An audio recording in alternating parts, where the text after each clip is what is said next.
విశ్వవిఖ్యాత పూరి జగన్నాథుని రథయాత్ర ఘనంగా మొదలైంది. లక్షలాది మంది భక్తుల మధ్య స్వామివారి యాత్ర ముందుకు సాగుతోంది. ఎక్కడైనా దేవుళ్ల ఉత్సవ విగ్రహాలు, ఊరేగింపు సేవలు పాల్గొంటాయి. జగన్నాథుడి రథయాత్రలో మాత్రం ఓ విశేషం ఉంది. నిత్యం అర్చకుల సేవలతో తరించే స్వామి గర్భాలయం విడిచి పురవీధుల్లో ఊరేగుతాడు. భక్తులకు దర్శన భాగ్యం కల్పించడానికి మూల విగ్రహమే కదిలి వస్తుంది.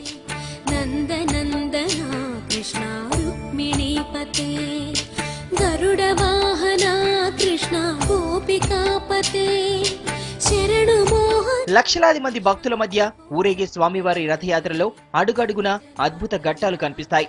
సోదరుడు బలభద్రుడు, సోదరి సుభద్ర సమేతంగా రథాలపై అధిరోహించిన నందనందనుడు అశేష సంఖ్యలో తరలి వచ్చిన భక్తుల మధ్య పురవీధుల్లో ఊరేగుతాడు.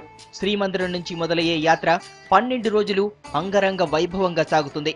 ప్రతిరోజు సూర్యాస్తమయం తర్వాత రథయాత్రను నిలిపివేస్తారు. మర్నాడు సూర్యోదయం అయిన తర్వాత రథాలు ముందుకు కదులుతాయి.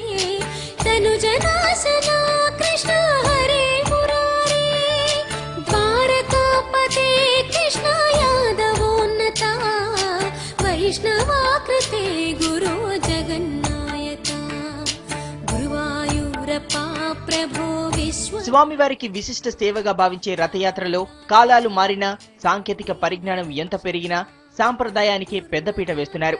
3 భారీ రథాల నిర్మాణం నుంచి రథయాత్రలో ఎక్కడా సాంకేతిక సాయం తీసుకోరు.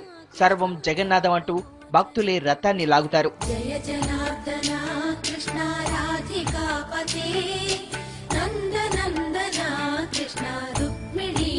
రథయాత్ర జరిగే 12 రోజులు ఆధ్యాత్మిక వేడుకలో సాంస్కృతిక కార్యక్రమాలు అందరినీ అలరిస్తాయి. సాంప్రదాయ ఒడిశా నృత్యాలే కాదు, కోలాటాలు, వాయిద్యాలు, ఆటపాటలతో జగన్నాథుడిని కొలుస్తున్నారు.